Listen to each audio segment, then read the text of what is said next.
আশ্বিনের শারদ প্রাতে বেজে উঠেছে আলোকমঞ্জিত। ধরণীর বহিরাকাশে অন্তরিত মেঘমালা, প্রকৃতির অন্তরাকাশে জাগরিত জ্যোতির্ময়ী জগন্মাতার আগমন বার্তা। আনন্দময়ী মহামায়ার পদধ্বনি অসীম ছন্দে বেজে উঠে রূপলোক ও রসলোকে আনে নবভাব মাধুরীর সঞ্জীবন।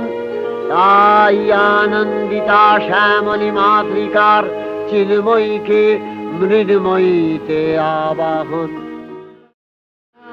আজলো তোমার আলোর বেনু, মাতলো যে ভুবন বা